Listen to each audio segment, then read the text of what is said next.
creator who hates his own creation. My name is Matthew Kroll. And what's the difference between ethics and morals anyway? My name is Shahir Dowd. And this is the only podcast about movies. 200th episode. Happy birthday, Matt. Happy birthday, Shahir. Is it a happy... No, well, hang on. Wouldn't technically 52 episodes... Every 52 episodes. Happy 200th episode. Yeah, happy Shahir. 200th episode. We made it. We finally did it. We did it. We've been doing this since 2015, 2014, late. I can't remember. I don't know. Mad Max Fury Road. That's all I remember. When did that come out? 2015? I have the 14. files. I have the files on the computer. I was going through. I was trying to consolidate some things because we have nearly a terabyte of our voices on my system. Which means there's a terabyte of our voices out in the world talking about movies. It's a little bit compressed because, obviously MP3s. Yeah. But yeah, we have over God. I gotta ask you a question. What's and I'm not sure I have an answer to this one right now as well, so I'm putting you on the spot. Okay. What has been your favorite part about doing the podcast? Okay. Two-part answer. Yeah. But kind of cut from the same cloth.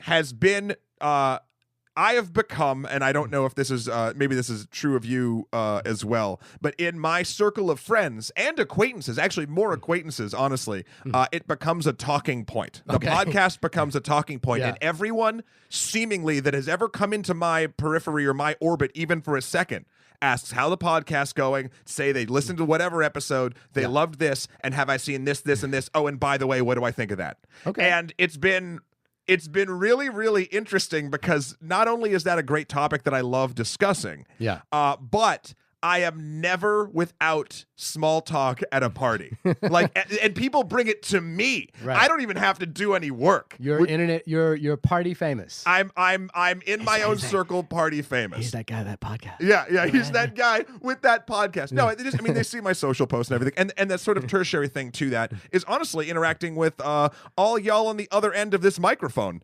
I think it's amazing that we have like regulars we talk to and that challenge our beliefs, and sometimes we realize after we read some emails or tweets where we're like, I guess we didn't think of that one.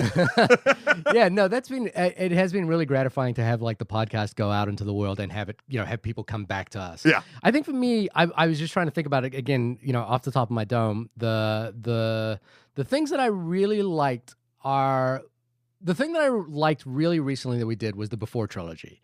And I like that because that was like, like three couples coming on to discuss three movies from three different point of views. It tied together very nicely. And it was all like and there's no singular opinion of those films that prevailed through that. Like everyone had a different opinion about those movies. Yep. And I think for me what I enjoy is when we really get into the film. There's no singular kind of clear thought about whether we like something, whether we dislike something, why we like something, why we dislike something. It is, I think, to paraphrase one of our listeners, an exponentially fractally growing conversation. Sure. And I think I also like sometimes that we bring back things from other episodes. Oh, yeah. That we haven't thought about in a while. 100%. 100%.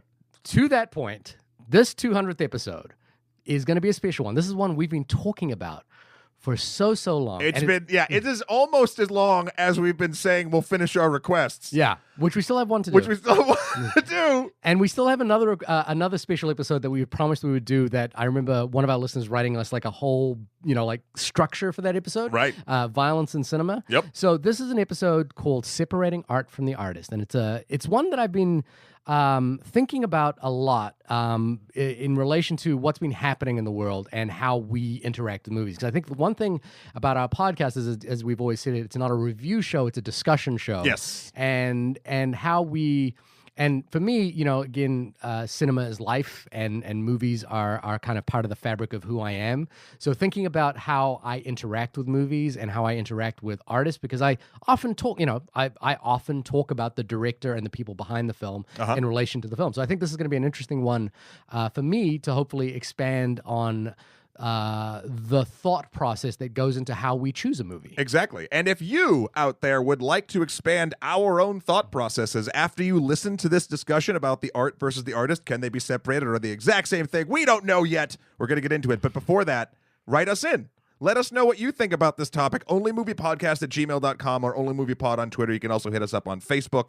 And yeah, iTunes, always leave the stars. You can try to separate our art from us via a convenient 1 to 5 star rating. Yeah, I wonder if you can actually contextualize the podcast without thinking about us, which is almost impossible because we are the direct voices in this podcast. There's not a lot else to grab onto if in an audio format other than the 2 voices and no music. And to compound that, I think we should maybe talk about why this conversation started out between you and I. Sure. So the reason this episode came about was because of a couple of films that we had on our slate that we started to having to think about in terms of who the people behind it were. Yes. The first of that was Ready Player One, which if you look at our back catalog as a film we didn't review for a very specific reason. And Matt, do you want to elaborate what that reason was? Basically, Ernest Cline had other than the narrative itself being a little bit problematic for me in a lot of different ways, he had some stuff on his website that I didn't quite agree with, and we'll get into a little bit more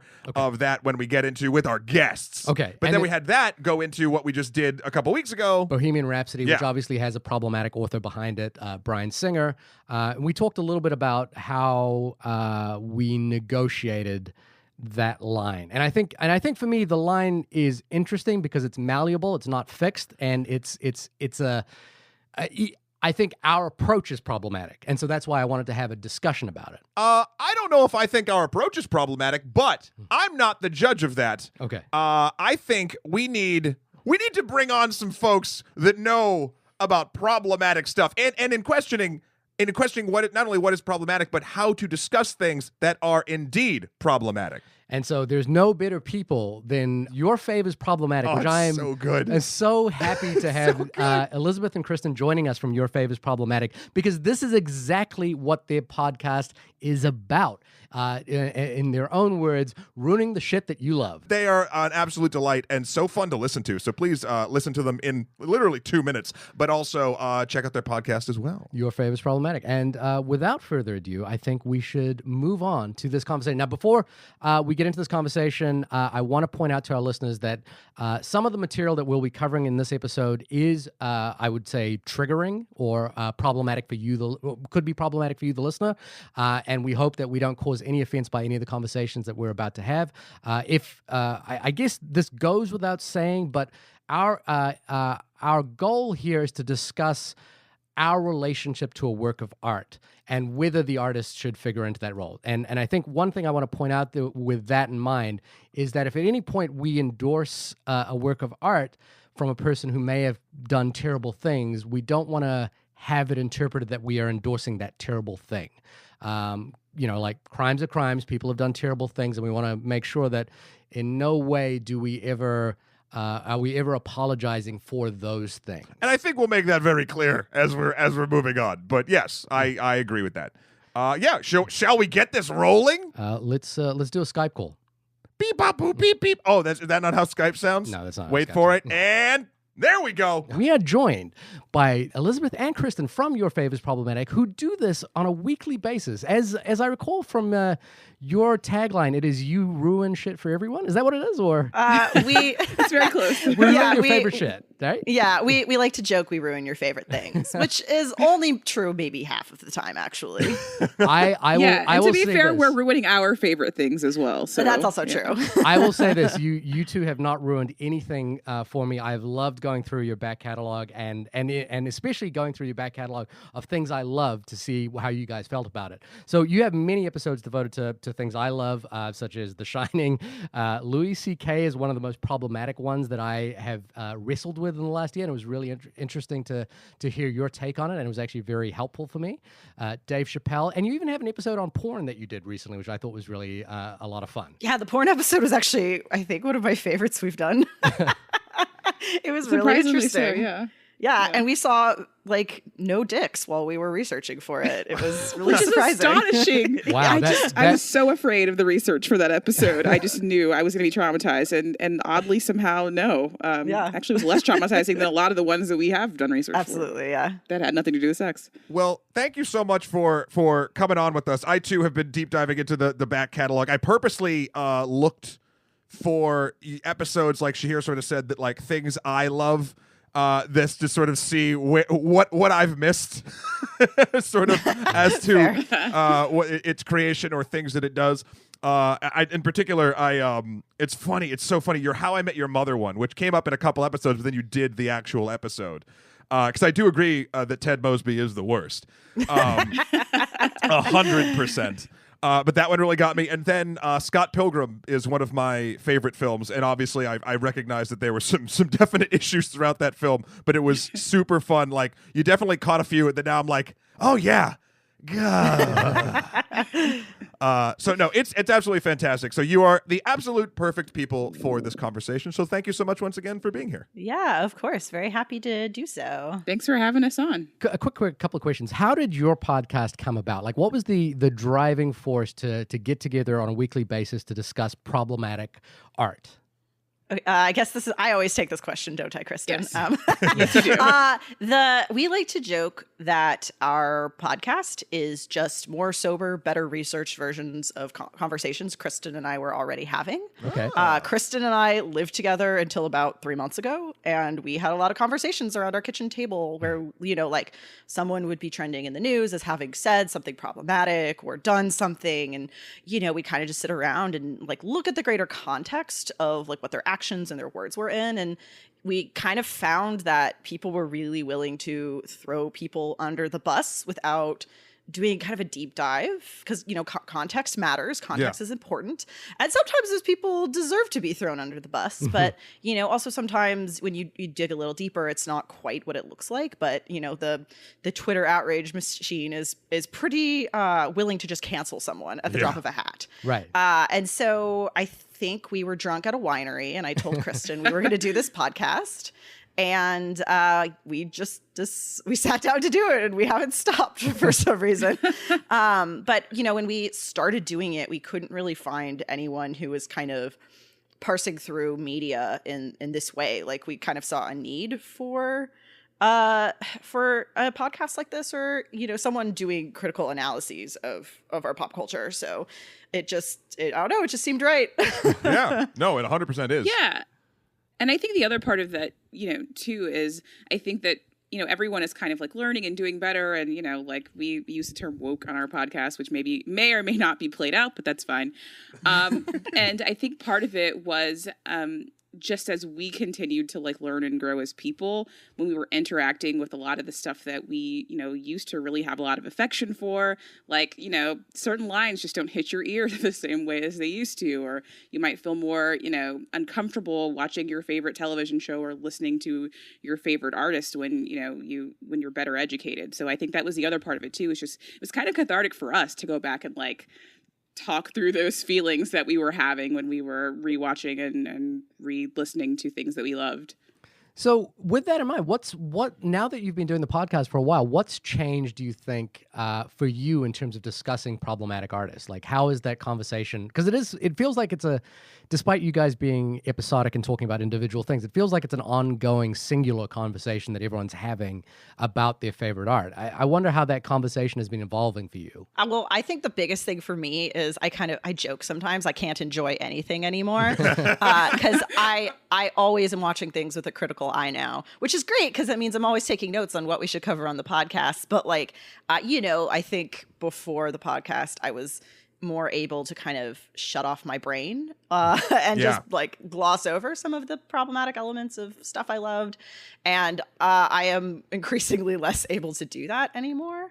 And I think I've just learned a lot on issues that maybe I don't experience firsthand. We have a really wonderful community that has kind of grown up around our podcast, and they're great at keeping us honest. So they're the first ones, like if we say something that is maybe incorrect, they'll very kindly call us out on it. And I think I've learned a lot about issues that I don't, that like don't affect me. Like I've learned a lot about trans issues since we started doing the podcast. By nature of having conversations with Kristen every week, I've learned a lot about like the racism people of color experience in the US that I don't experience because I'm a white woman. So I think it's, you learn by talking about this kind of stuff, right? Yeah.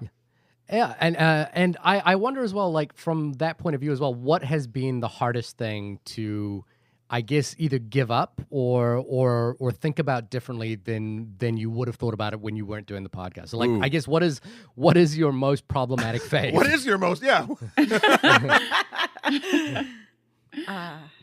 Oh, it's a tough one. That is a tough one.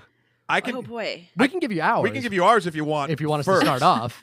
Yeah, Sure. I'm Please interested. do. Yeah. Okay, so I when and we'll get into this a little more when we like real deep dive into the topic, but a lot of the time when I find out that an artist or a filmmaker or somebody is just a sack of flaming garbage or just has something that is that has tainted the work, I not only won't I engage with that piece anymore, but I don't like mourn the act of not engaging with it, if that makes sense.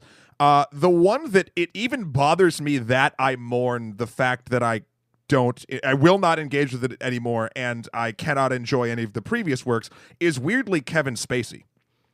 No, that was a rough one. It was. Yeah. I've always enjoyed the work, but now everything about it is just destroyed, and I find myself being disappointed, for lack of a better term, in disappointed myself for being disappointed, if that really makes any sense. No, I totally get what you're saying. Yeah, and for me, I sort of the way I kind of thought about this was I took a tertiary glance kind of across the media I have in my home, my Blu-rays and that sort of thing, and the ones that kind of jumped out at me as things that I love but I acknowledge as problematic were my Roman Polanski DVDs, and in particular, and then a few of my Bryan Singer DVDs. So The Usual Suspects is one that I am thinking about a lot. I haven't cracked it open in a long time, but Roman Polanski and Bryan Singer are two people, I guess, because I'm a filmmaker and I'm a director, so their work was highly influential in my start in the filmmaking industry. And I guess I have a slightly I'm gonna call it nuance, but maybe it's not. Maybe it's naive instead. But I would like to think a nuanced appreciation for how to think about those two artists in particular. But there's a lot. I was very happy to receive a Blu-ray of Michael Jackson's Moonwalker recently, and I'm now looking at the news about the Sundance premiere of the documentary about Michael Jackson, kind of and ahhing. In fact, we had a dinner party recently where I was going to play that. Matt and I had a dinner party with some friends right. where I was going to play that, and I'm suddenly realizing that might have been entirely inappropriate now. Well, then there's also the question too of just sort of like when you find out what. Yeah, but yeah.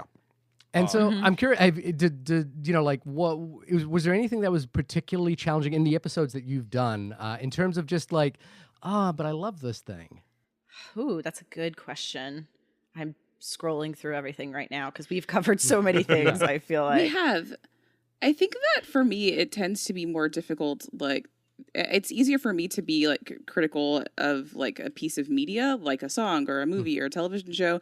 It tends to be really hard when it's a person. Right. So like to be straight up honest with you, the hardest one I think for me was probably Hillary Clinton. Right. Because it was really important for us to like, that's the thing we did the most research on, I think, is when we did our episodes on Hillary and Bernie. Is like you have to be honest and you have to like really like hold people accountable, even though you may have a lot of respect for them and what they do. Yeah. Now that I mentioned that, I think that like my supreme problematic fave is probably Barack Obama. Right. Yeah. Yeah. But yeah, I don't know. And we talked about this a little bit earlier this week too, Liz and I, about like the difference in how we approach those things if an artist is still alive versus if like they are someone who, has been dead for a while. I was also talking with my boyfriend about, how we kind of grapple with like H.P. Lovecraft and like how he created this like, basically created modern horror. And so like, that's a really incredible thing that's kind of sparked a lot of really incredible work. But like, what do we do with that person? And like, what do we do with like, do we just say, everything that he did was not worthwhile because he was a raging racist and that's in his work? Yeah. So it's always tough, I think, with people for me. Like, art, I can kind of divorce like the problematic actor and the problematic director most of the times from like, is this piece of art worthwhile? But yeah, I don't know. It's, there's nuance. That's why we have this podcast. It's because we have to talk through all those things. So I'll tell you a little bit about where this conversation started for us, which was that we had two movies that we kind of, I guess, wrestled with for different reasons, and A couple years apart. Well, about a year apart. About a year apart. Yeah. But the first one was Ready Player One, directed by Steven Spielberg and written by one Ernest Cline.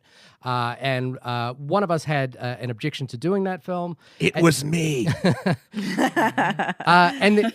And then the sort of the most recent one version of that question was us basically asking, were we consistent with our rationale if we chose to do Bohemian Rhapsody by Bryan Singer? Which we did. Which we did. So in essence, we've one half dozen or the other kind of, we put one foot in either category. And I think that was sort of an interesting reason for us to have this conversation, because I think what happens is if you're a consumer of art, you're kind of the lines of rationality that you have aren't always consistent because it's driven by your emotions at the time. And we're curious, I guess in terms of, it sounds like you don't have this issue, but I wonder what you think about that issue, about like how to deal with, something you love and being okay with it, and something you don't love and being able to throw it out. I think we do deal with this issue though, because we render verdicts on the topics at the end of each episode, and that is like purely our opinion and where we're at. It's not like a definitive statement. Like, we're not saying this is how everyone should feel about this piece of media or this person. Exactly. This is where I personally am on this. And man, the number of times one or both of us have been like, oh man, there's so much going on here, but like I still really love it. And a lot of the times that's attached to nostalgia. Right. Yep. That I think is most frequently when we're like, oh, I have so much nostalgia for this, but like, boy, I gotta toss it in the trash. And like it's a lot of grappling with that, I think. And I don't know that we have all the answers, but I think it's just good to be conscious of those things, right? Like we always like to say that if we only consumed 100% woke media, I would enjoy no movies, I would listen to no music, I would not get to consume anything, because everything is everything is problematic in some form or fashion, but it is kind of a matter of figuring out like where your values align and how do you want to parse the problematic aspects of something, right? Yeah. Well, and the hope is that like if you develop this skill, right? Like if you develop the skill of like, thinking through these things critically and holding people who are currently making this media accountable, that like we eventually will like move the needle towards, like creating a landscape where there's less problematic media that you have to interact with. And so, I agree with you, Liz. It's very much I think kind of like nostalgia figures into it a lot, definitely. Well, so much for us, but it's also like we don't have the answers, like we're just people working through it too. And so like it's entirely possible that just because of our different life experiences, that like something that like both Liz and I can recognize as problematic, she might be fine with, and I just can't tolerate. And it's not even necessarily that one of us is like definitively right or wrong. It's just, did we both go through this process and now I know like kind of where my boundaries are and like what it is that I feel compelled to like talk more about or hold people accountable about. And it's gonna differ for everyone. We like to say that like we're by no means the end of the conversation. Like we want to begin the conversation. Right. Gotcha. Yeah. And I think that's 100% sort of like, that's so valuable in my opinion to be the start as opposed to because like you guys said, it's all personal. And it's all going to tie in with whatever life experiences that you've had. One of the reasons, just sort of getting into where this started with us, with Ready Player One and Ernest Cline. I know we just met over the interweb right now, but if you had to sort of break down Shahir and I's a bit of a personality, Shahir is more of a classic film, a savant, I guess you'd say. He knows a lot of film theory and film history. We both work in the industry, but I am more of the a little bit more pop culture-y, definitely more superhero nerdy nonsense stuff like that.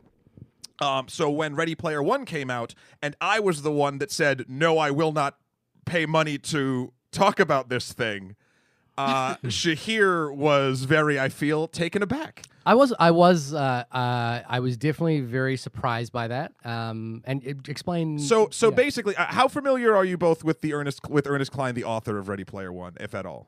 I am not at all, actually. I've read Ready Player One and I've seen it, but I don't know anything about Ernest Cline, the man himself. Right. I don't either. Okay, so basically, Ernest Cline was the author. I believe it came out in 2011. The book did, and back then, or around then anyway, I read it and I really, really liked it. I didn't really think much about it, but then, like, right when it came out, there was a lot of like, "This is so amazing!" It's like, did it like, and all it is exactly what you both said. It's a nostalgia bomb, and it tricks your brain into feeling all the happy feelings. And just sort of going through, like, you're like, this is me. It does. Particularly for cis white nerdy dudes. But then when Steven Spielberg was announced that he was going to be doing the film later on, and blah blah blah. But as that sort of happened, I sort of read more. I tried reading it again first and foremost, maybe around 2015, and I was trying to read it, and I'm like, ugh, like. A lot of the stuff that I loved, even like 4 years prior, just felt yucky, for lack of a better term. And then even beyond that, I started to do a little bit of research into Ernest Cline. And even when this film was coming out, on Ernest Cline's website, this is after he's been vetted and the rights are to Steven Spielberg and the movie is in production. It's coming out in a couple weeks.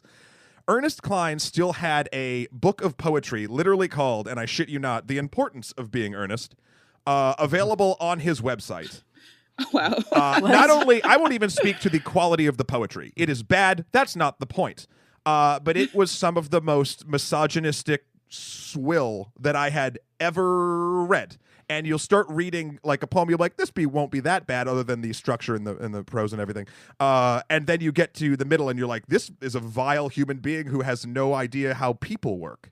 And then at that point, I was like, this isn't something like, they didn't even try to like clean him up or hide this. Or this is a Steven Spielberg film that's coming out that's supposed to be a blockbuster. And the person who's at the creative core of this piece of whatever it is still hawking an agenda that is disgusting.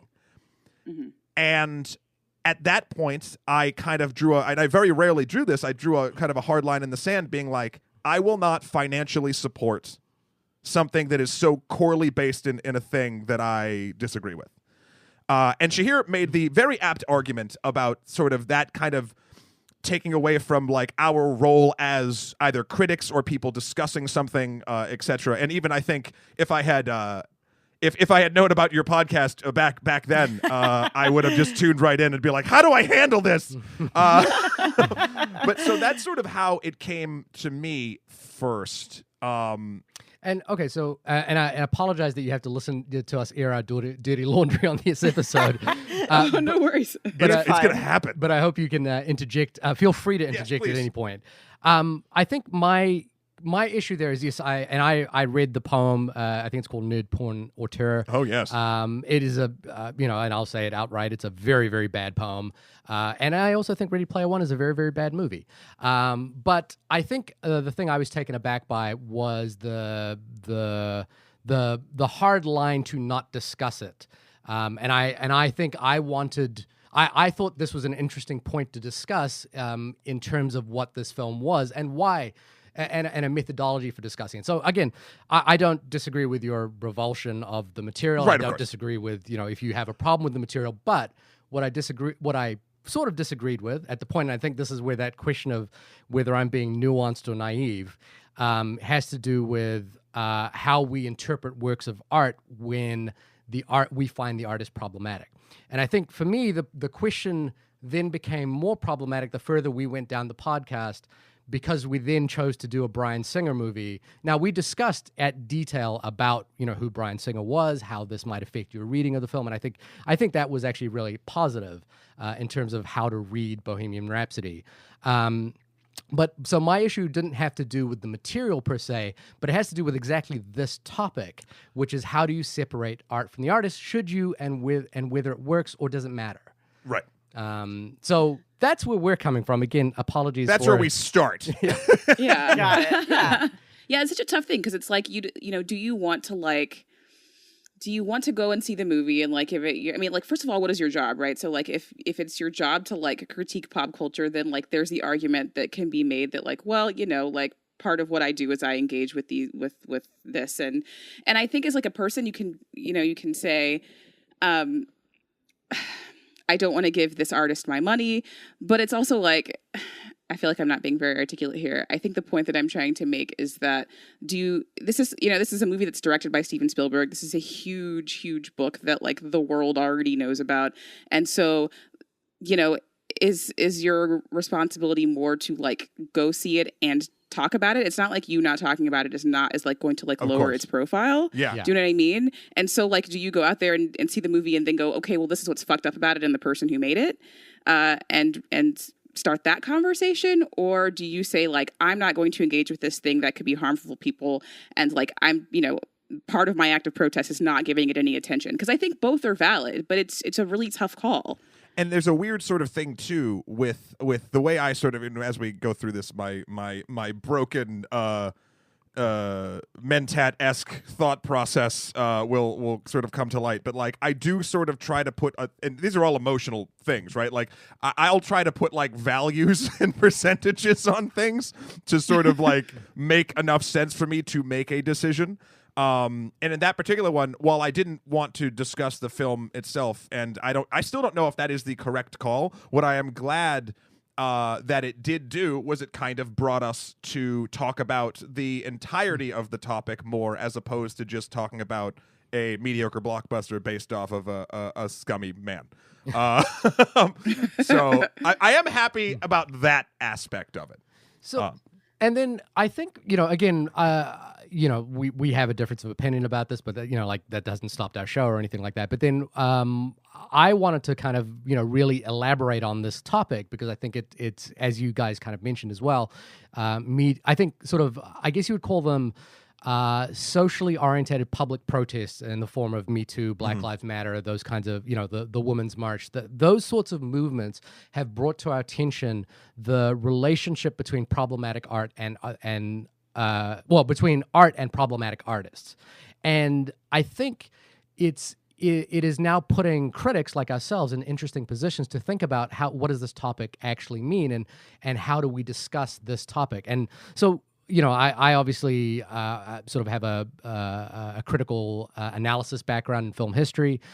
So, I went back to the classics like Roland Barthes and Michel Foucault, who wrote very famously about the death of the author and the idea of separating the author out from the work, because it is a more sort of, I guess their opinion was that it was a more elegant way to examine a work on its own merits.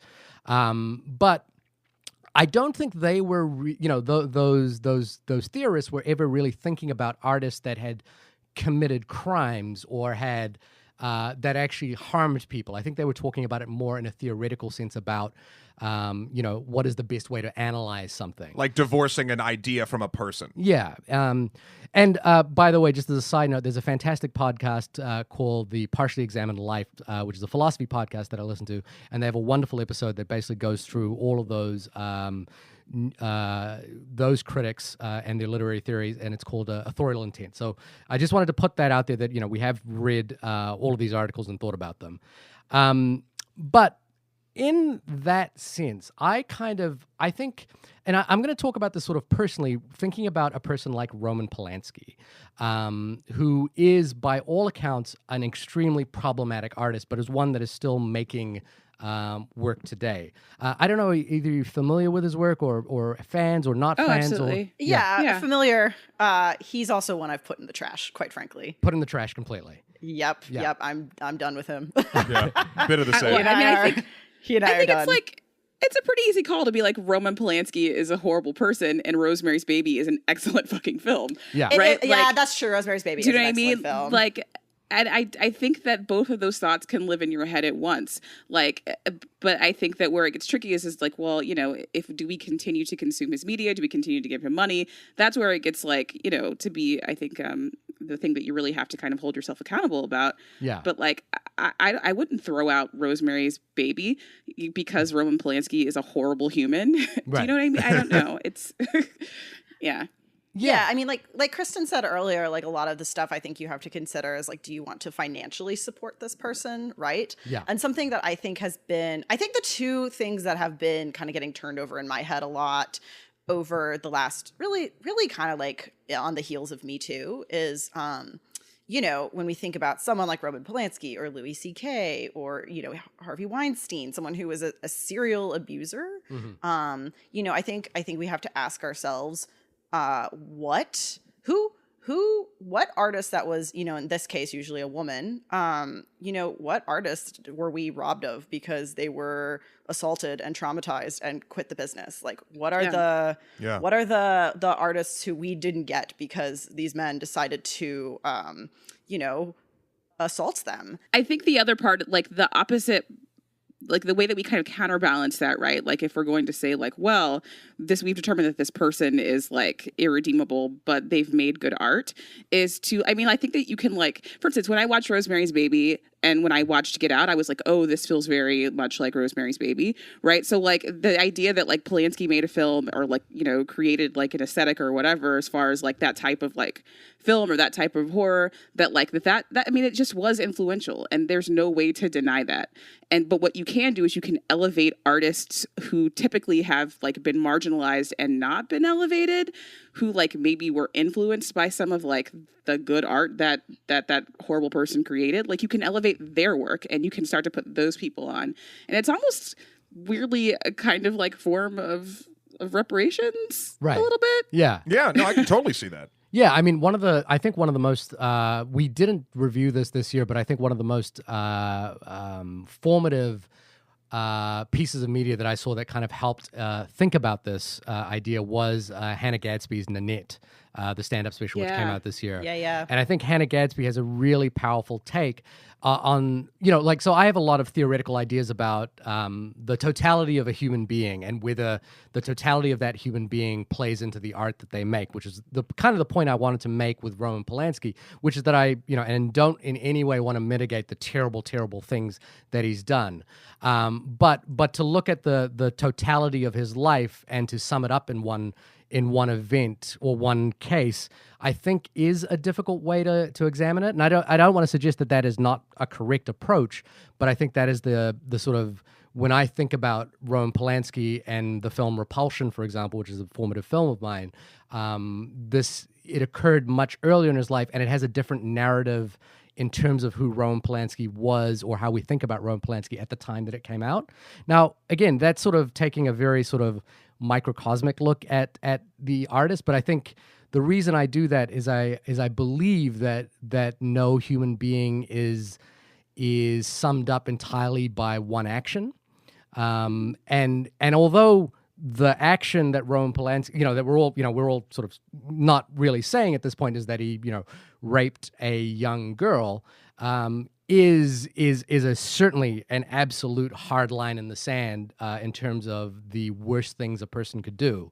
I think there is, you know, as Kristen, as you were saying, there's an interesting thought process to think about the art that person has created as well, and to me, I think the way to handle this is to bring the context that we know and understand of that person to every discussion we bring. So from now on, every conversation about Roman Polanski has to involve that story, because it helps us understand where to and how to look at this artist.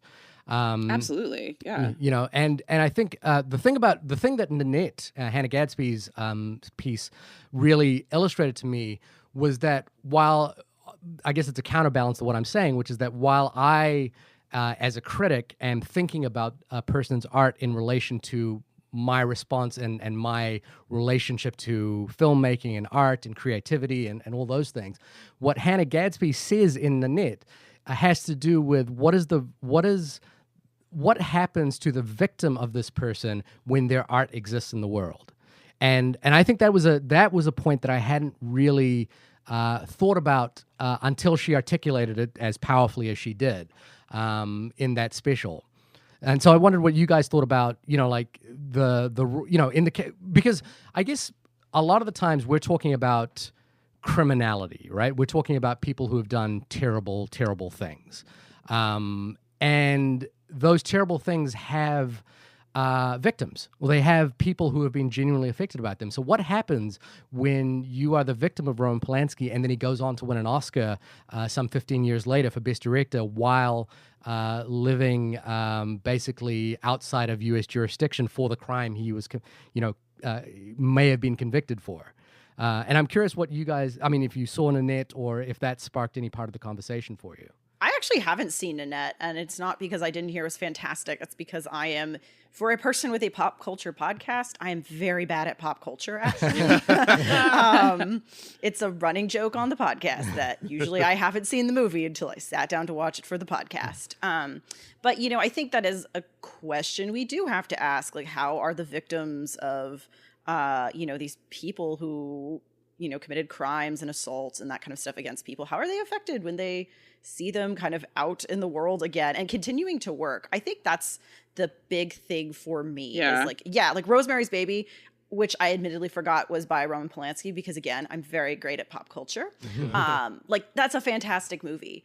And, I think we can see that as valuable. But then the question becomes, why are we continuing to allow him to work? There is no genius who is a shitty person who can't be replaced by someone else, right? Yeah. Like, Exactly. Roman Polanski Yeah. is great, but again, there are many other people, largely from marginalized communities, who maybe deserve to take that spot. Like, why do we continue to book Louis C.K. in comedy clubs? Why did we give Roman Polanski an Oscar?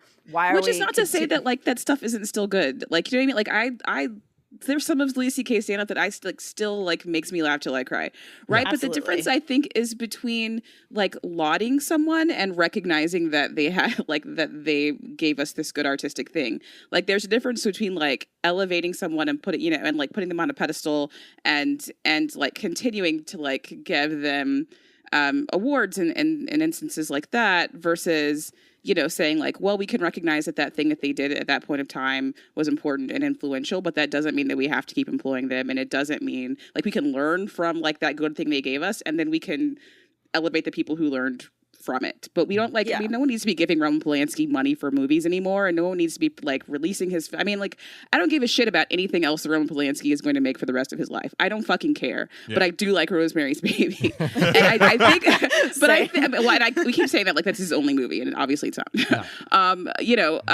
Same thing with like Elia Kazan. I don't want to like let go of fucking Elia Kazan films. Are you kidding me? I watched a lot of them this month actually because they featured him on TCM. Yeah, exactly. But like, no one's talking about him. Like, I don't know. Again, it's tough because I don't know. I shouldn't say it's tough. I think that you can make the distinction between like saying that someone has done something good and we can like accept that, and continuing them like to give them a platform and like to give them prestige and awards.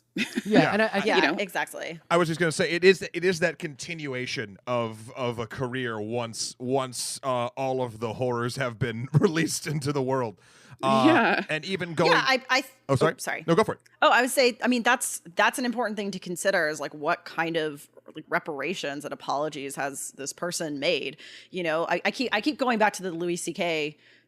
Example. That's just because he's been coming up in the news. I feel like every several months over the last year and a half. Yeah. And we've talked about him extensively on the podcast, but like he basically hid out for a year and then like basically tried to make a comeback, and he didn't spend any time trying to like help the women he victimized, or he didn't really do anything to make up for the damage he may have caused. He just kind of hid out and hoped that it would blow over and maybe put out a few apologies that were clearly looked over by his, press person, and like just kind of hoped people would forget. No, it felt very much like, like if you got into like a fight with your partner about something shitty that they did, and then they're just like, well, I'm going to go over here and hang out until you're not mad about this dumb thing that I did. Yeah. It's like, no, asshole, you have to actually address the dumb thing that you did. Like, you don't just get to hide in a corner and be like, well, when you're not mad at me, let me know. Well, I'm not mad at you when you have actually, you can't just say you're sorry and then like, or like,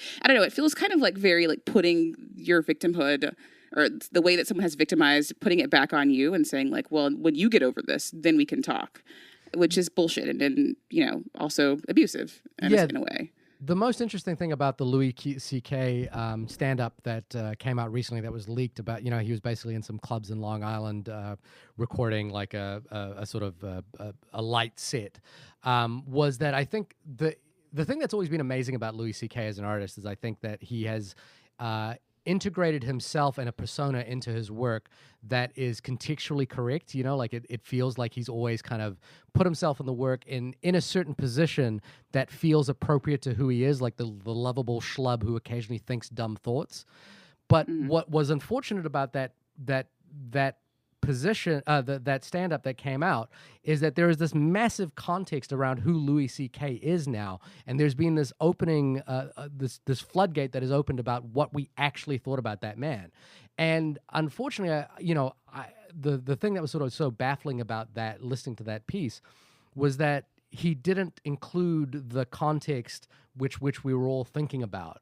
And I think, it's almost in a way, he needed to get up and I guess apologize, but pay reparations to the fact that he has been outed as a person, and he needs to, if he's gonna want to come back and do stand-up, then that needs to be a formative part of what his stand-up is about now, because that's the context with which we think about him, right? Or Which would have been such an No, I agree with you. It would have been such an easy thing, in particular, I think, for Louis to do, because so much of, I think, what resonated with people is that a lot of his stand-up was self-deprecating. Yeah. Right? And what you're hearing now is kind of like, well, fuck it. People hate me, so I'm just going to lean into that.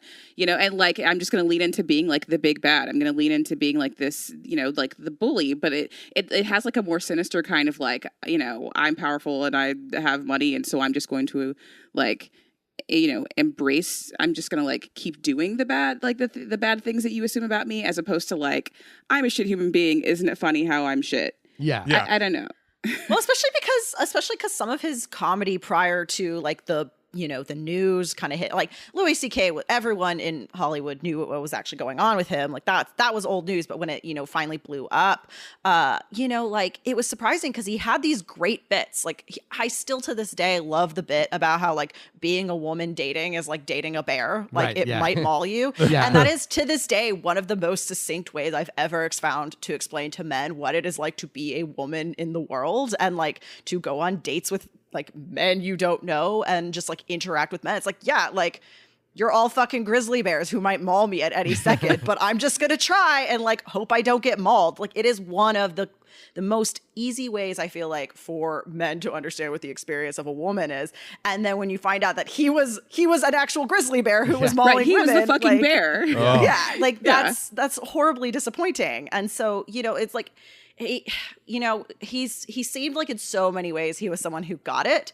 And so I don't understand, for me at least, I don't understand why with him in particular, like, again, like, why is he just leaning into being like, well, I'm a piece of shit now? Like he had so many other avenues he could go with, and he's just choosing not to. Exactly. And that even comes from the fact, like, so we've all sort of, as we've been sort of rightfully condemning him, we've also been saying, like, he is in certain aspects of his comedy like a variant of a comedic genius, right?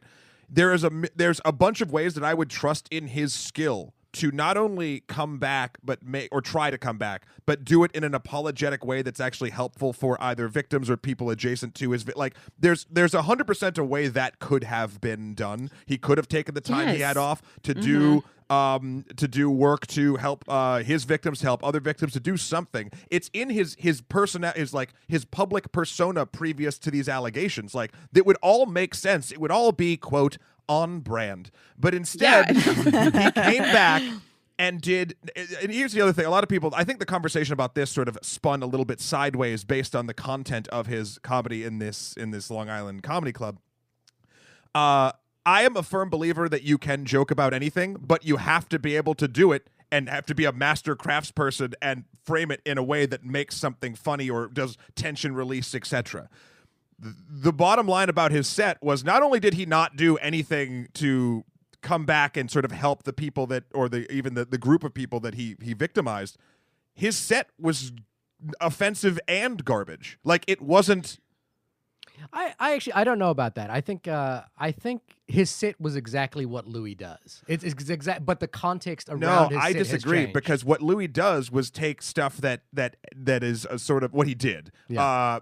He took sort of asinine things that sort of everyday stuff, like you said, sort of the schlubby, like kind of dumb guy, and sort of gave it a bit of what's the word I'm looking for? Sort of, I guess, intellectualism, and then sort of tore it down and broke it down into its smallest pieces. The stuff he did sounded like an old man yelling on his porch. Right. It felt like he was punching down, which is, I think, what that's the thing is, like, he had so much goodwill. You're right. There were so many different ways that he could have I think people wanted to believe. Yep. Part of the reason why he was able to get away with this for so long is because people didn't want to believe that, like, that guy that they saw on stage joking about this stuff was actually that person. And so people ignored it for a really long time. And then when it came out, like, he had every opportunity to just, and he had a lot of goodwill. People kind of assumed he was like this woke, like, liberal dude. And for him, if he just, like, leaned into that, like, hey, I super duper duper fucked up. But the way he came back was basically being like, you're all a bunch of, like, dumb assholes for not getting how funny I am. Yep. Like, and Yeah, that wasn't, exactly. and that wasn't who he was before. Like, before he was like, I'm the dumb asshole because I recognize this about myself and I know it's bad. And, like, and, like, maybe I'm working at it, maybe I'm not, but, like, at least I'm putting myself down. Now he's putting us down. Yeah. So I'm curious then, to come back to the topic of separating art from the artist. As a functional exercise, as pop culture commentators, as critics, like, do you think that approach has ever benefited you? Or, and I by the title of your podcast, I'm going to say no. But do you think that is actually a value, a sort of a worthwhile approach to thinking about cultural criticism, to look at Roman Polanski's, or to look at Rosemary's Babies without looking at Roman Polanski? I don't think you can have the conversation about one without the other, right? Particularly when there are these people with long careers who have been really influential. Yeah. Like, yeah, people have, like, Roman Polanski has influenced a ton of filmmakers, and that is, important and valuable. And we would not have a lot of the cinema we have today without him, probably. But, Rosemary's Baby is we keep using Rosemary's Baby. Let's just keep doing it. Let's just keep doing it. It's a great movie. Yeah. It's Lean into it. Just go for it, yeah. It's a great movie. But, I guess I think it's irresponsible to not have the conversation when you know that a person who created something great has these issues in their personal life. I think that's a disservice to their victims. I think that's a disservice to other creators. Yeah. And, like, nothing exists in a vacuum, right? Yeah. Like, everything is influenced by everything else. And the same person who, raped a child also made this amazing film about, like, how women have no agency over their own bodies. Right. And that's, there's some implications there, right? Yeah. Yeah. And I think the reason I bring that up is that in thinking about this topic, I kind of noted that we only tend to have this conversation in the negative.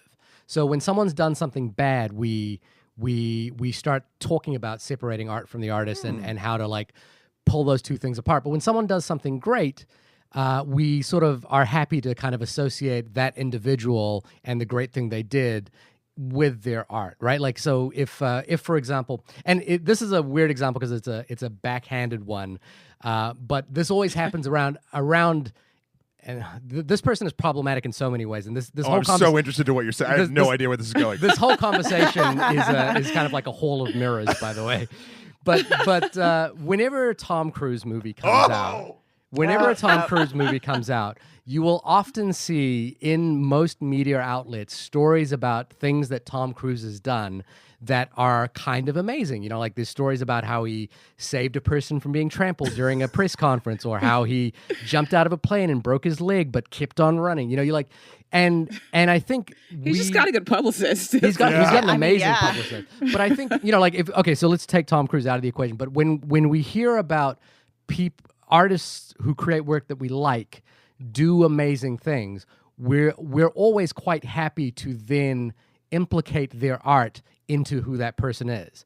But it's only when they do something negative that we start having this conversation about separation. Well, I mean, I think I'll just speak for me.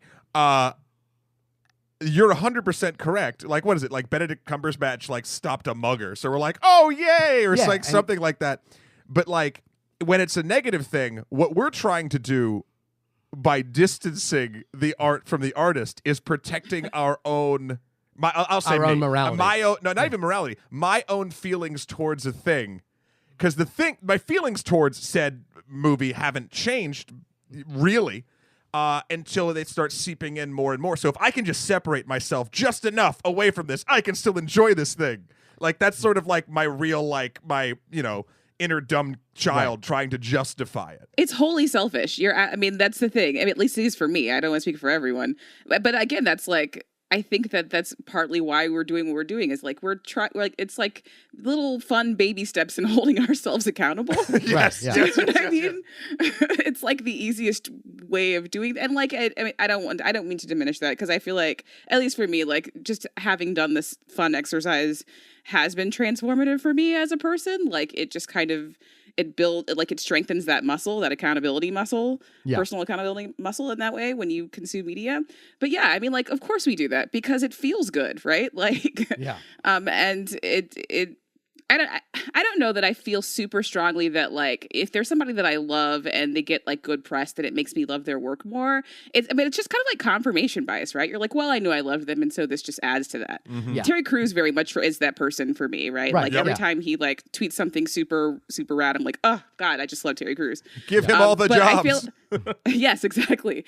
But I don't know that like, I don't know, and maybe this isn't what you're positing, but I feel like if something horrible came out about Terry Crews tomorrow, it would be painful, but I would believe it. Do you know? Right. Yeah. I would say, I love that you brought up Tom Cruise because our episode that's posting tomorrow is Top Gun. So we just spent a lot of time talking about Tom Cruise. Wow. And, like we do have a segment that very occasionally we do on the show where we call them surprisingly not problematic, where we kind of take a minute to like praise someone who has done something good and noteworthy, has kind of gone above and beyond to like be a good ally or something. And I know John Oliver got a shout out at one point for it was that panel where he grilled Dustin Hoffman. Yeah. Yes. And I mean, like, John Oliver is just doing amazing work on Last Week Tonight anyways. But like when I find out someone is doing things like that, I want to engage with their work more because I'm like, yes, this is like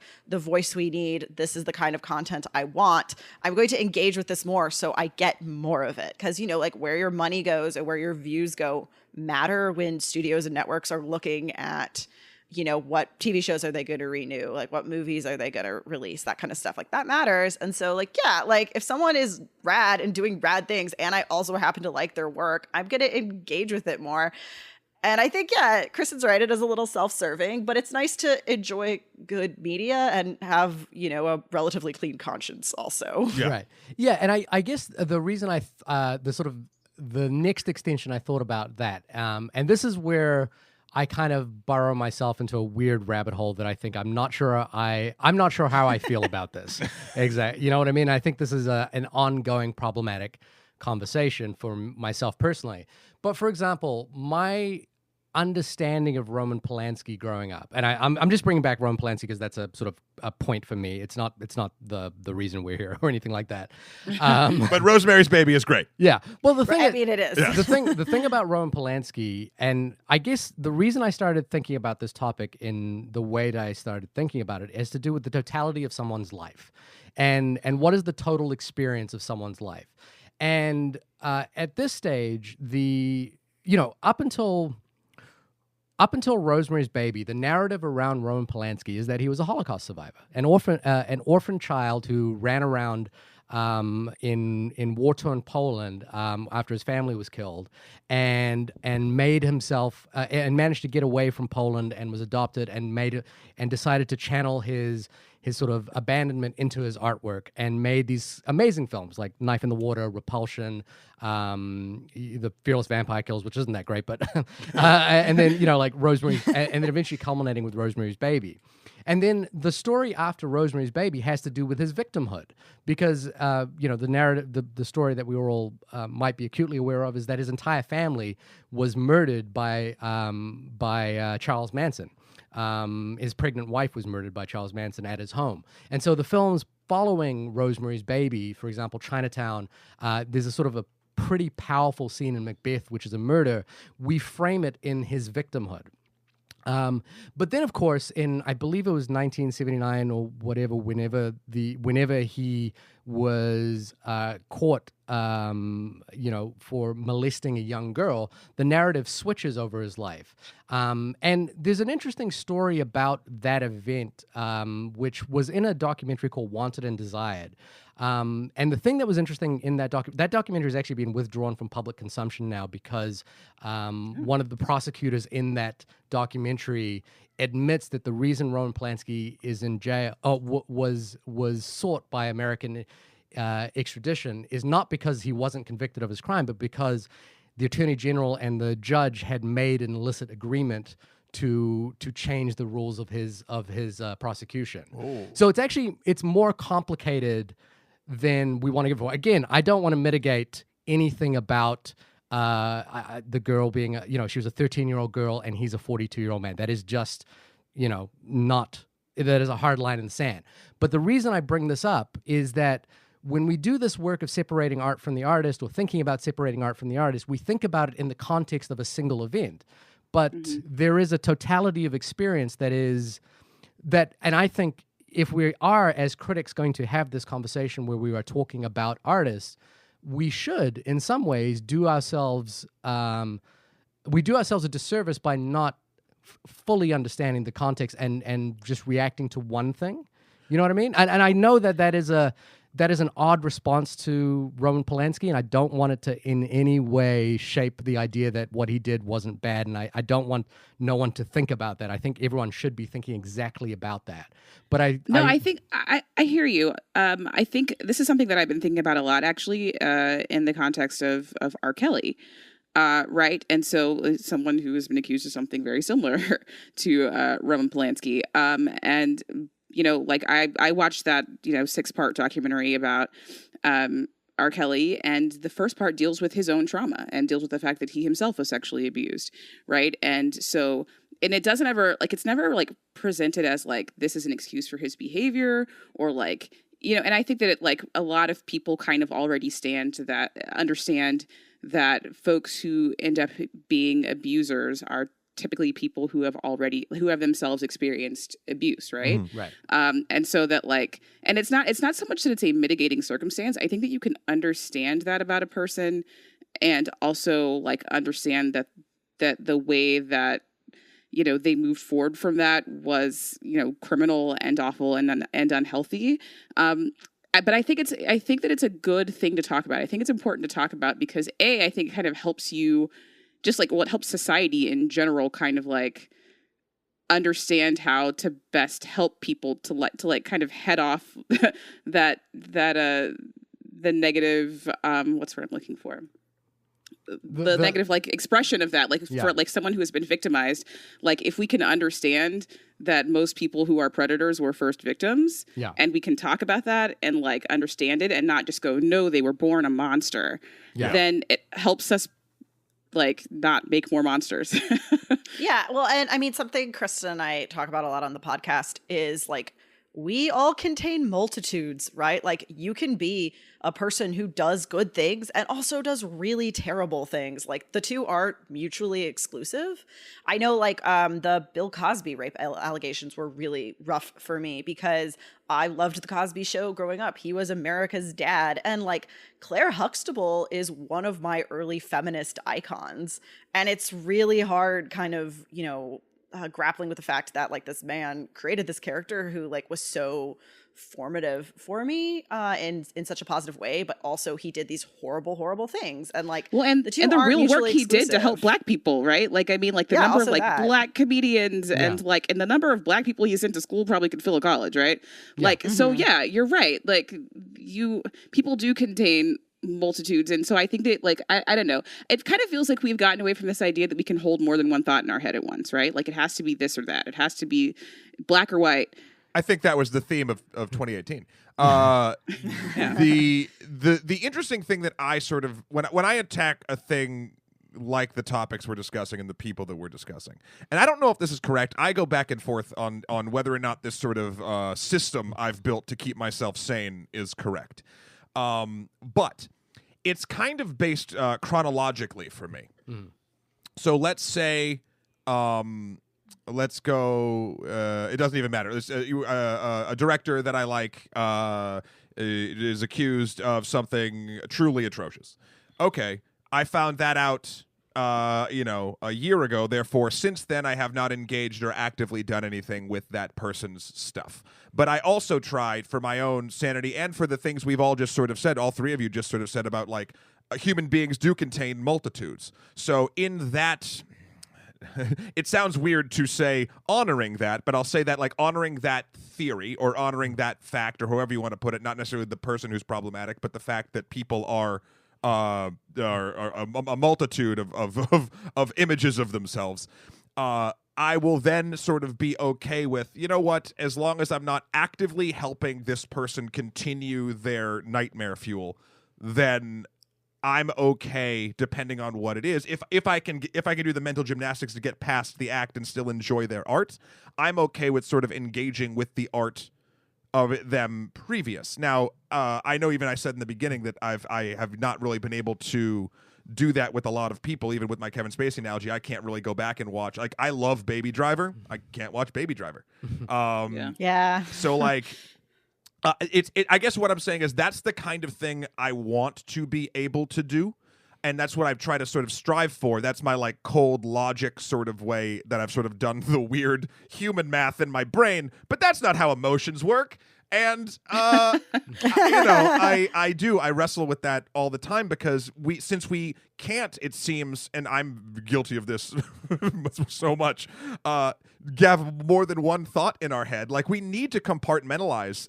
The human brain needs to put things in groups, or else we seem to just fry ourselves. And it's strange, and I wish that wasn't the case. And I feel like conversations like this help us sort of work through that. Yeah, so and just piggybacking off that, I think the issue there is that I think we can't control, as cultural commentators, as critics, as people who consume art, we can't control what people do in outside of our sphere of control. So we can't control what Louis C.K. does. We can't control what Kevin Spacey does. We can't control what these terrible people or even good people do. But what we can do is have nuanced, complicated conversations where we acknowledge, I think, the merits and demerits of a person's work and life, and do it with, I think, I think the two things I'm pointing at here is that and again, I feel like I'm in a weird place here, but like acknowledging the victims of the crimes, but acknowledging also the totality of the person who might be committing that crime, especially when we're looking at a large body of work. And I have a very specific example that I think I want to bring up as we round out this discussion, and it doesn't come from art at all. But I, because ultimately I think the way we do this is, we are ultimately making a calculus on this person and their art. And I think the thing that I found problematic, particularly in the cases of someone like James Gunn, who was the director of Guardians of the Galaxy and who was fired from his position because of some tweets that he wrote in 2010 or whatever. I think the thing I find problematic about these conversations is that they are knee-jerk and they are responding to immediacies of individual responses, which on the surface I think are the right way to respond. When you hear someone say something terrible, you should respond negatively. But I think as commentators, we should be able to take a step backwards or back and kind of talk about this in a and hopefully in a thoughtful and nuanced way, right? That allows us to, as you guys have all said, hold more than one thought in our heads at once. I think the James Gunn thing is interesting. and it's what I would consider. And if anyone has further, I've done a decent amount of research into that particular case because I'm MCU shill. But that is sort of an example of James Gunn had terrible tweets from 2010. James Gunn 3 times over before this actually blew up and he got fired had apologized for them, had tried to make tried to move forward and done a lot of tried to do good things to counterbalance that. You can even see the growth of James Gunn in his work between the stuff he was making in 2010 and say at Guardians of the Galaxy and even into Guardians of the Galaxy 2. Like you see a man who understands he came from kind of a problematic place and he changed himself for the better. But the way the internet kind of works is that wasn't necessarily like allowed to happen, and then the wrong people got the right information at the wrong time. I totally agree. In general, I am not a fan of this, like, let's dredge up some tweets from like 2012 and throw someone under the bus. God, I hope no one ever finds my Zanga from high school, because I'm sure that's just a treasure trove of problematic content. And I know, even as we've done the podcast over the last year and a half, there are sometimes people are like, oh, I'm starting at your first episode. I'm like, maybe don't do that. Just because I know Krista and I have learned and grown just by nature of doing this podcast. And so, there's some stuff on those earlier episodes that I would really love to go back and rephrase or change my opinion, just because I didn't know better. But it's all a learning experience for us. And the knee-jerk reaction you're talking about, that's exactly what we're trying to get away from with our podcast. That's literally why we started it. Yeah. Yeah. We wanted to have nuanced conversations about these things because they're complicated and it's important to spend the time thinking about them. Yeah, absolutely. I by the way, I hope I didn't make it sound like I was saying you guys were knee-jerk in any way. I think your podcast is exactly the example of the kind of nuanced conversations we can be having about artists. And I think, I guess maybe this is coming up to my, final-ish thoughts about this, but obviously let's continue the conversation. But I was trying to think of what the purpose of separating art from the artist has to do. And I think, Matt, you kind of mentioned this earlier, which is that it has to do with the calculus that we all make in terms of protecting ourselves. Self-preservation. Yeah.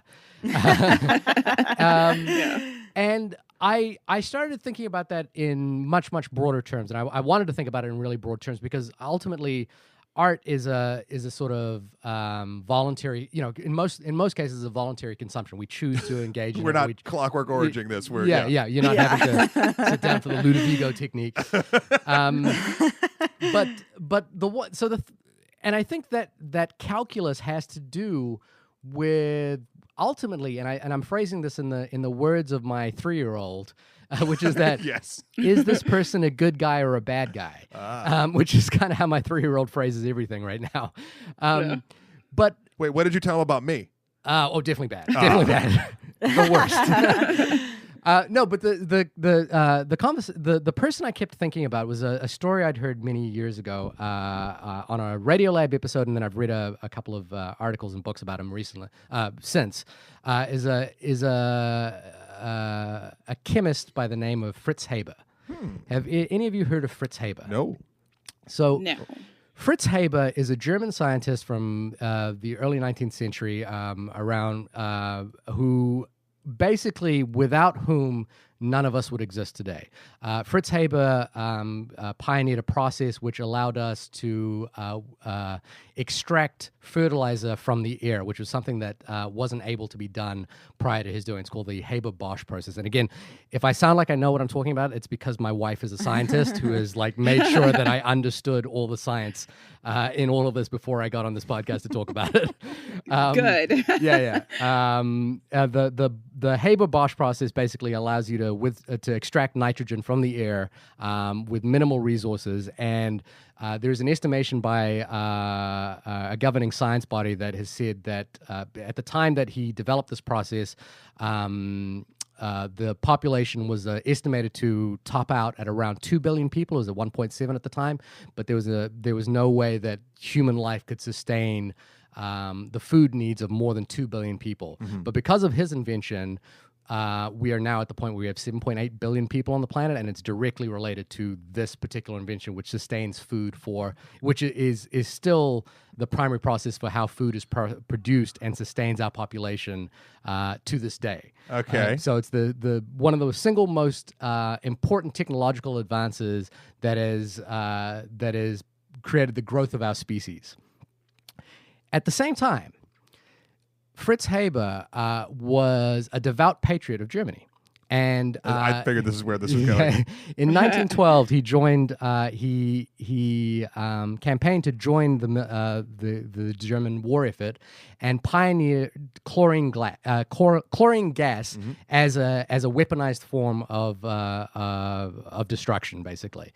If any of you have ever read the poem "Dulce Decorum Est" by Winfred Owen, they basically talk about how devastating or how painful it is to die by chlorine gas. And Fritz Haber was not only, I guess in terms of holding two thoughts at once, he was willingly trying to solve the problem of feeding the world at the same time as willingly trying to find the most painful way to kill people. And it is estimated that through his innovations in chlorine gas warfare, the death of hundreds of thousands of people happened. In fact, and this is not an extension of him, but one of his innovations was then repurposed into Zyklor gas, which is what they used in concentration camps to exterminate people. Holy cow. So the thing that I kind of am thinking about with Fritz Haber is this idea, I guess I've already summarized it, but the totality of a person's life, which is that he is directly responsible for 5 billion lives on this planet, but also directly responsible for the death of hundreds of thousands of people in the worst possible way, knowingly. And I think that is a sort of an interesting answer to that question: is he a good guy or a bad guy? Which is the question my son asked, which is that there's no real clear answer to this question. It's one of the. Oh, I'm sorry. Go ahead. I was just going to say, well, I'm definitely not going to watch his stand-up special. Fuck that guy. That was my wonderful thought. What were you saying? I'm sorry. No, I think it totally makes sense. Not to kind of veer off into pseudoscience here, but from an evolutionary standpoint, an evolutionary behavioral standpoint, that we put people into good and bad boxes, right? That person is bad and dangerous, and that person is good, and I can interact with them. But I actually think that's at the root of a lot of why we can't get past some of the biggest issues that we have in this world today. Yes. For instance, I just finished this really incredible book called White Fragility by this woman named Robin DiAngelo. I know that book, yeah. Yeah, it's an excellent book. And she talks about part of the reason why we can't, it's so difficult to have conversations around topics of race is because most decent people go a racist person is a bad person, right? Yeah. And so that way, when you confront someone who is a good person about racist behavior, what they hear is, I am a bad person, or when you're telling me I'm a bad person, I know that I am not. And so they immediately go on the defensive, as opposed from starting from this worldview of no, this is just the society that I was socialized into, and I had no choice but to kind of internalize that stuff like everyone else. And so part of my goal is to actively do better, actively distance myself from white supremacy and distance myself from a privileged white identity, right? Yeah. And I think that she gets to a really good point there, which is that if you go around framing everyone, if you put a label on them and that label is good or bad, you're making it really hard for them to kind of it almost automatically puts them on the defensive. Yeah. And there are good people who do bad things. Yeah. All of us are good people who have done bad things. Every last one of us, right? And the difference is, are we going to try to get better? Are we going to try to atone for the bad things that we've done? Are we going to actively work to seek out those places within ourselves and to remove those parts of ourselves? but when you frame everything in such a black and white way, you're not helping anything really. Yeah. You know, and that doesn't mean that people don't deserve to suffer consequences. Of course, if you've done something that has been harmful to someone, you know, like, although I have like very complicated thoughts about like the idea behind like prisons and jails anyway, but like I think that there's such a thing as like, you know, it's okay for there to be a punitive measure there if you have done something that has actively harmed someone, but that doesn't make someone necessarily like we don't get to put them in the irredeemable box and then just like forget about them, right? Like, are they do they want to get better? Do they want to learn? Do they want to, you know, like rejoin in a society in a positive way?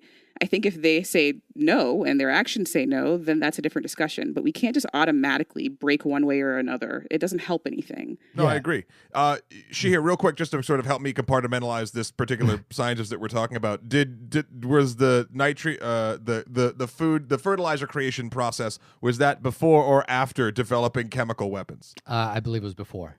Oh, that sucks. See, You were thinking it was like a means of atonement. Well, for instance, like I didn't know if he was like a rogue, basically Nazi scientist, and then felt incredibly like the as much weight as he possibly could about the monstrous things that he did, but he's like did this thing. But that's like me building a convenient narrative. I understand what you're doing there, which is that you're trying to find a narrative within the chronology in order to make your I'm trying to make myself feel okay. And I think what I'm saying is, does it matter when he did it?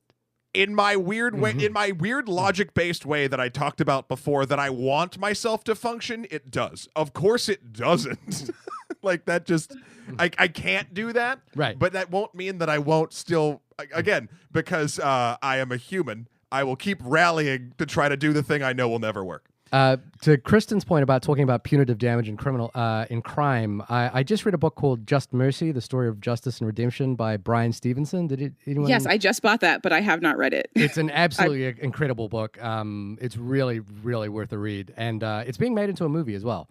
But Brian Stevenson has this one quote, which I think it's not. Again, I feel like I've steered this conversation into sort of a very specific way of looking at things. Into a specific Roman Polanski way of looking at it.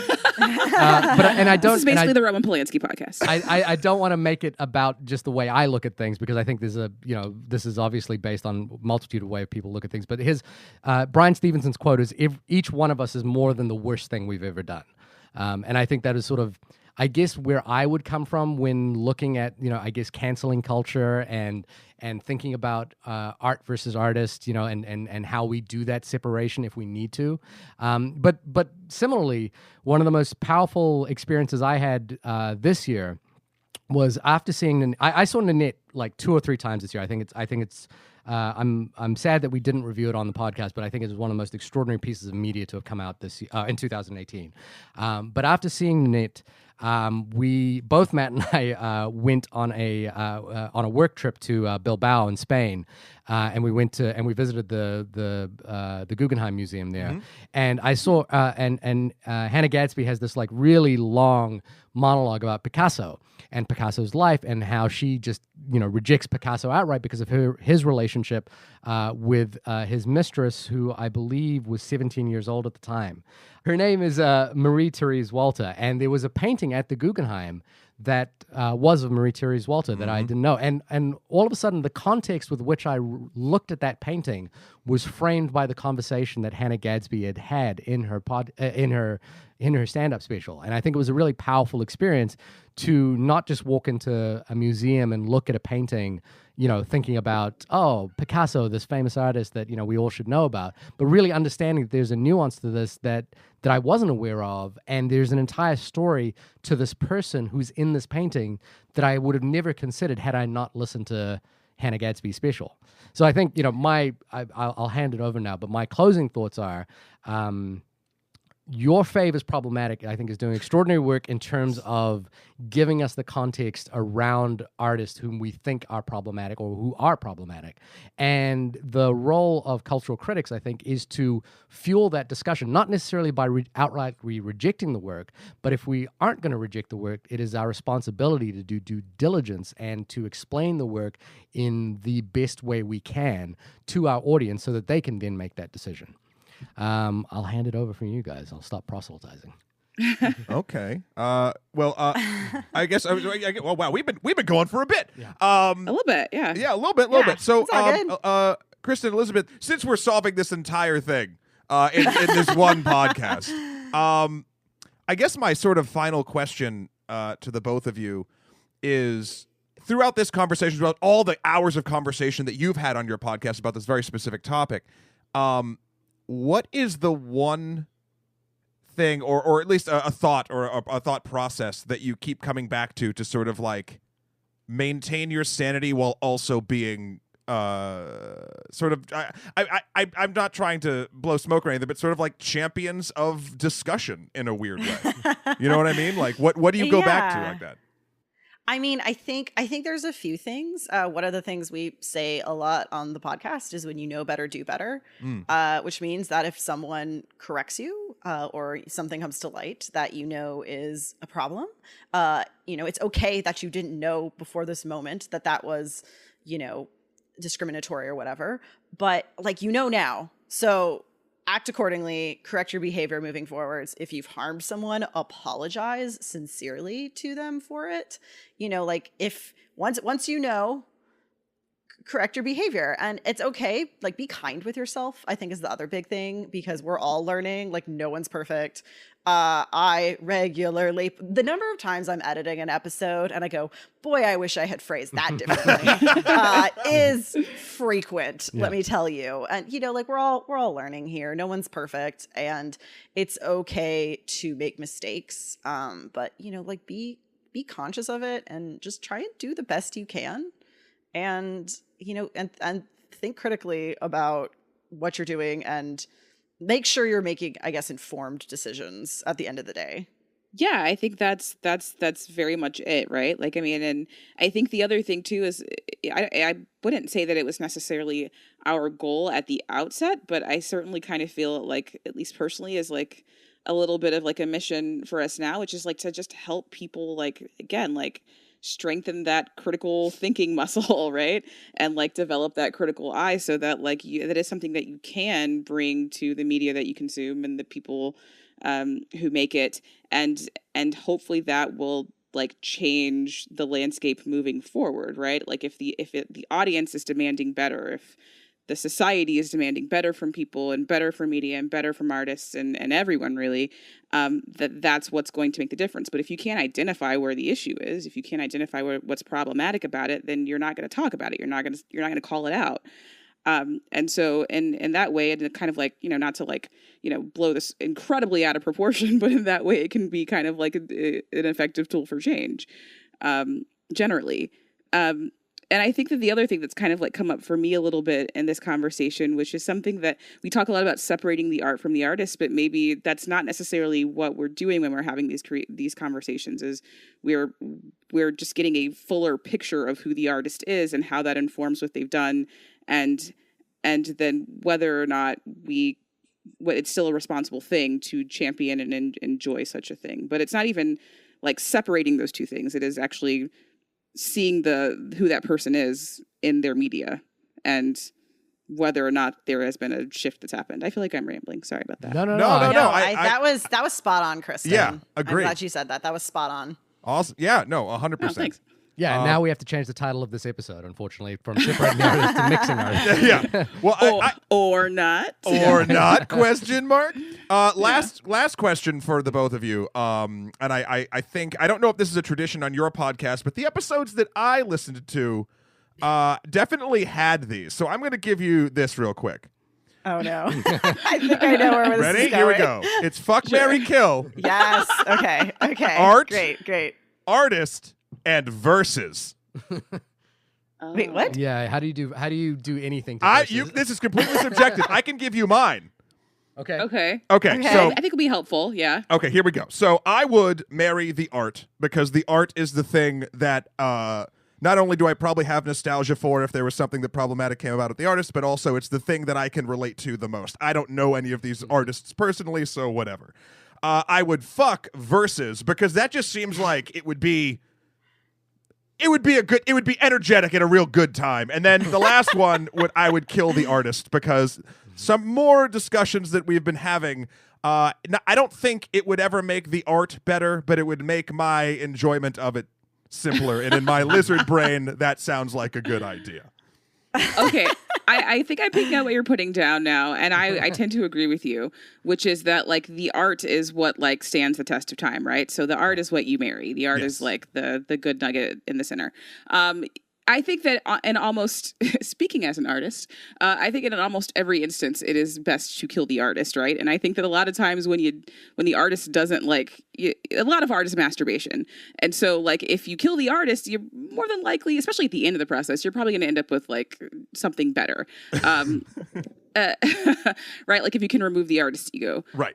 So you kill them. And then like the verses are like, just because like lyrics can be so moving, like and it's just very sensual generally, that seems like a good thing to fuck. So I'm with you on this. Yeah, I think I'm in agreement for like the reasons that like have been listed.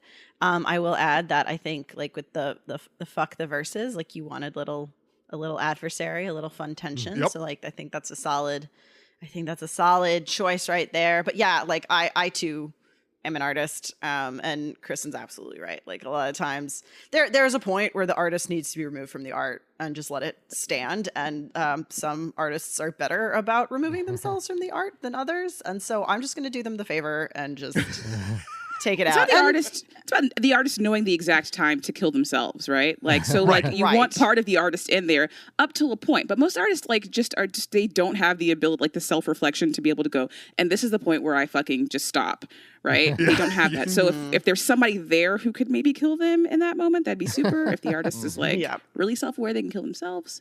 But yeah, they need to die at some point. I think I'm just gonna interject with just a slight switch, which is that I would fuck the art because that's how I get down, and then I would close to having a full. And then I would marry the verses because I like the idea of like two opposing sides being nuanced and together. Oh, very nice. You romantic. But I'm not exactly sure if I would kill the artist either. Well, so you got to pick. I would like stab the artist and then like see if they bleed out, and if they didn't, they lived. You know, this is typical Shahir MO. He's taking the thought experiment and changing it so he doesn't have to make a decision. I was going to say, talk about nuance. That's great. Yeah, exactly. Anyway, this has been the 200th episode. Wow, yeah. Oh my God, of the only podcast wow. about movies, specifically our art versus the artist discussion. Elizabeth, Kristen, thank you so much for coming and speaking with us. Yeah, thanks for having us. This was wonderful. So much fun. Your podcast is both wonderful and fun. Again, your fave is problematic. Where can folks find all of that information and get it in their ear holes as quickly as possible? If you just Google search, we're on like pretty much all major podcatchers under Your Fave is Problematic. Just look for the sad heart logo on our cover art, and that's us. You can tweet at us on Twitter. We're at Podcast YFIP, and that's probably the fastest way and easiest way to get a hold of us. We do encourage our listeners to join our Facebook group. So once folks kind of dive into the podcast, we encourage them to join that. That's a really lovely community where we kind of continue the conversations that we're having on the podcast, and it's been just super, super wonderful. And if people just want to find me on Twitter, I'm at the loveliest Liz. And I'm at Annie Wokley. Awesome. That's a great Twitter handle. Thank you. Shahir, when you are not planning episodes like this months in advance, Yeah. where can folks find you? You can find me twittering away at home in front of my computer reading abstract articles about science that I know nothing about at shahirdaud.com. That's SHAHIRDAUD. Matt, when you are not fuck marrying or killing artists, where can people find you? You can find me doing 1/3 of those things over at my website, MatthewKroll.com, METTHWKROL.com, for my life and work, Skeletor, the number 4, PREZ, or on Instagram, Emperor MSK. Also, you can check out extra credits on YouTube. We are almost at we're at 1.9 million now. We are about to be at 2 million, hopefully, in the next 2 months if the algorithm holds. So go check that out. Like, subscribe, smash that like button. I don't know. Is that what you're supposed to do? Sure. Yeah, why not? And yeah. Sounds right. Again, Elizabeth, Kristen, thank you so much. And I mean, everyone will listen to us later and we'll talk to you on the internet. I never know how to sign off of these things. Like, we'll see you later. Yeah. No, we won't. We haven't seen you yet. So Yeah. hopefully later. But anyway, thank you. Right. And see you later, everybody. Bye.